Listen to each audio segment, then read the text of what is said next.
Fala rapaziada, sejam bem-vindos a mais um vídeo aqui do canal Daniel Brownie Oficial. Obviamente, quinta-feira, você sabe, dia de TBT do Brownie. As melhores histórias que tem a ver com futebol, que tem a ver com Botafogo deste planeta, a gente sempre traz aqui na quinta-feira pra vocês. E hoje com uma história muito, mas muito interessante. Antes de eu começar, já deixa o teu like aí, se inscreve no canal, ativa as notificações. Estamos querendo chegar aí aos 10.500, né? Posteriormente 11.000. Aumente essa família aqui, rapaziada. E comente aqui a tua opinião, o teu nome, a cidade de onde você tá falando, que eu vou mandar um salve pra você. Os salves dessa vez vão para esses três parceiros aqui: o Elias de Realengo, aqui no Rio de Janeiro, o Alex de Campo Grande, lá no Rio Grande do Norte, e também para o Marcelo de Nova Lima, em Minas Gerais. Então, se você quer o seu salve aqui, rapaziada, muito simples, é só interagir com a gente, comentar o seu nome e a cidade de onde você tá falando. Vambora pro TBT. Na última terça-feira, no dia 10 de setembro, completaram-se aí 75 anos desse acontecimento aqui, desse jogo aqui, o Jogo do Centro. E eu me baseei nas palavras escritas nesse livro aqui, cujo autor é o Paulo César Guimarães, também autor do livro do Sandro Moreira, de outras obras aí que tem a ver com a história do futebol, muito interessante. E ele dá uma alfinetada aqui, a verdadeira origem do Chororô, né? Eu acho que é uma história tanto interessante para os torcedores do Botafogo, quanto para os torcedores até do Flamengo, que me seguem aqui, que tem uma penca de amigos flamenguistas que me seguem aqui, e até para os torcedores do Fluminense. E já eu explico por quê. Bom, gente, pra quem não se lembra, o Jogo do Centro, ele voltou a ganhar força nas redes sociais, na zoeira, na rivalidade entre botafoguenses e flamenguistas, nesse verdadeiro clássico da rivalidade, como é chamado Botafogo e Flamengo. E o livro do Paulo César, ele faz sempre uma alusão ao Chororô, que hoje é muito utilizado pelos flamenguistas e até por outros clubes pra sacanear o Botafogo por conta daquele episódio em 2008, que o Botafogo foi claramente prejudicado pela arbitragem num pênalti marcado pelo Marcelo de Lima Henrique, né, um pênalti cometido pelo Ferreiro no Fábio Luciano na final da Taça Guanabara de 2008. E os torcedores não, né? Os jogadores do Botafogo foram lá com cara de choro, né? Era um choro de raiva, de desabafo, de ódio, né? Realmente, pra entrevista coletiva junto com o Bebeto, né? Pra desabafar e dizer que não era a primeira vez que o Botafogo estava sendo prejudicado pela arbitragem contra o Flamengo. Já havia acontecido no ano anterior, em que o Dodô teria feito o gol do título do Botafogo na final do Campeonato Carioca, e além do gol ter sido mal anulado por impedimento, o Dodô foi expulso. E ele conta várias histórias que remetem a um Chororô rubro-negro, né? Um Chororô que talvez viesse do outro lado da lagoa, em casos, né, muito menos justificáveis, né, do que os jogadores do Botafogo, por exemplo, chorando, desabafando por terem sido realmente injustiçados numa partida. Não vou entrar aqui se foi má fé ou não de um árbitro ou outro, mas o Botafogo, ele realmente, durante esses anos aí de Campeonato Carioca, mais ou menos 10 anos atrás, um pouco mais,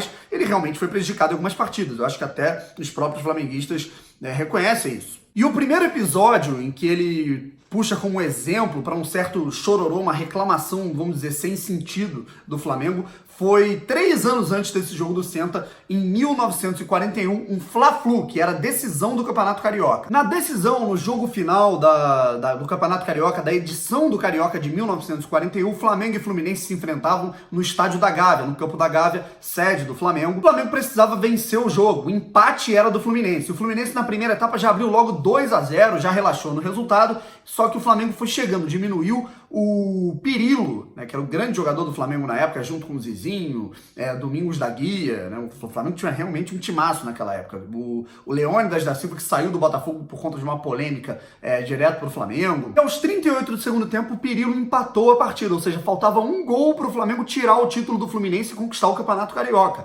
Aqui que começou a acontecer, obviamente, o Fluminense foi recuando e o Flamengo foi tentando atacar. E na medida em que o Flamengo atacava, os jogadores do Fluminense iam isolando a bola, iam se livrando da bola completamente, e as bolas, elas iam caindo na lagoa, né? Havia uma proximidade muito grande, assim, do estádio da Gávea para a lagoa, né? Então a bola ia caindo na lagoa e os remadores, né, que estavam treinando, os remadores do Flamengo, tinham que pegar a bola e tentar devolver, porque eram poucas bolas naquela época. E aí, em cima disso, criou-se um sensacionalismo por parte da torcida, por parte da imprensa na época, né? Então, a gente vê que esse negócio da imprensa ele já tem muito tempo, né? Coincidência com os tempos de hoje. De que os jogadores do Fluminense estariam isolando a bola de propósito, estariam isolando a bola completamente de propósito para fazer com que retardasse o tempo, com que não tivesse mais bolas, e inventou-se que o juiz, por conta da falta de bolas, né, do tempo paralisado, decidiu encerrar o jogo, né, como se fosse desse jeito. E de maneira folclórica, isso foi chamado do Fla-Flu da Lagoa, onde o Fluminense teria se livrado das bolas para não perder o título e não ter a chance aí de sofrer o desempate e perder o título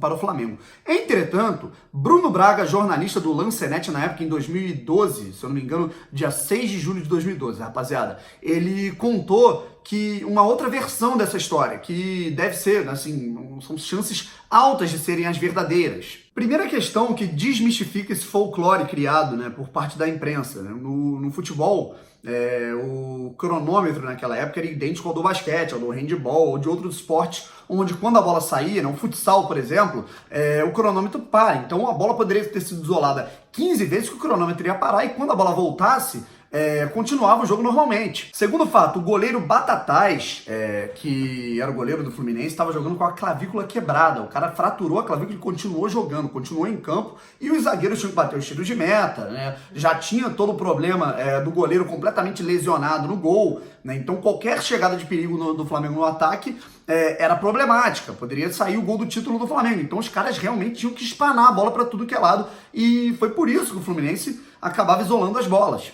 Resultado, mesmo com 3, 4 bolas isoladas para a Lagoa, os remadores indo lá e pegando, o cronômetro parava, quando voltava o jogo ele continuava, e aí quando terminou a partida, lá para os 45 do segundo tempo, foi dado o apito final, o Fluminense venceu o título, e alguns jogadores do Flamengo chegaram a declarar em rádios, falaram em jornais, que o jogo ele tinha que ter sido anulado, a partida tinha que ter sido anulada e começado outra, né? Então, realmente, digamos que um chororô por parte dos jogadores do Flamengo que estavam ali atuando naquela época. E 3 anos depois, esse Scratch voltaria, o Scratch do Flamengo, apesar de muito talentoso, de regado de jogadores da seleção brasileira, voltaria a pagar, digamos que um mico por conta das reclamações que faria. Numa tarde predestinada, onde justamente o maior cronista esportivo da história deste país, e não é exagero dizer do mundo, viria a se tornar botafoguense por conta deste episódio, desse acontecimento, dessa tarde inédita e inesquecível para o futebol carioca, brasileiro e, claro, mundial. O Botafogo tinha um bom time, um time modesto, com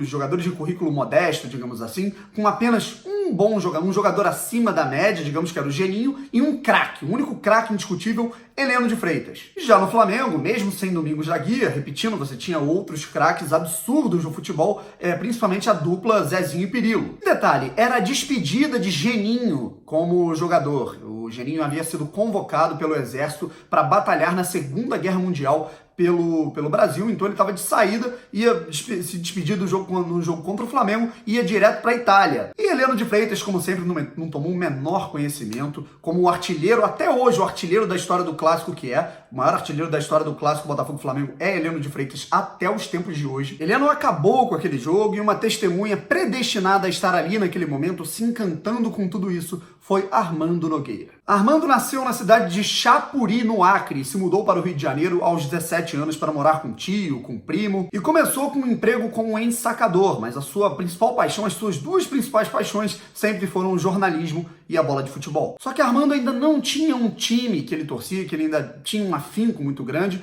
e o tio era flamenguista, doente, fanático, e levou o Armando para assistir uma partida entre Flamengo e Botafogo no estádio de General Severiano. A partida aconteceu no dia 10 de setembro de 1944. O tio sempre alertava quem eram os craques do Flamengo: esse daqui é o Zizinho, esse daqui é o Pirilo, de perto da arquibancada, eles ficaram em pé, perto ali das torcidas. Só que Armando Nogueira não tirava os olhos da camisa do Botafogo. Por algum motivo, ele se atraiu mais pelo preto e branco, e principalmente pela estrela que estava no peito, que era o emblema daquele time. E como o charme daquela estrela combinava com o ímpeto de Heleno de Freitas para comandar aquela partida e acabar com o jogo. Heleno de Freitas marcou 2 gols e deu 2 assistências na partida, que ainda contou com gols de Valseste, Walter e o mais polêmico, o Geninho. O jogo estava 4-2, já se encaminhava ali para a reta final da partida, estávamos ali na metade do segundo tempo. Então o Heleno deu um passe bonito para o Geninho, que chegou de frente batendo, a bola bateu no travessão, na parte interna do travessão,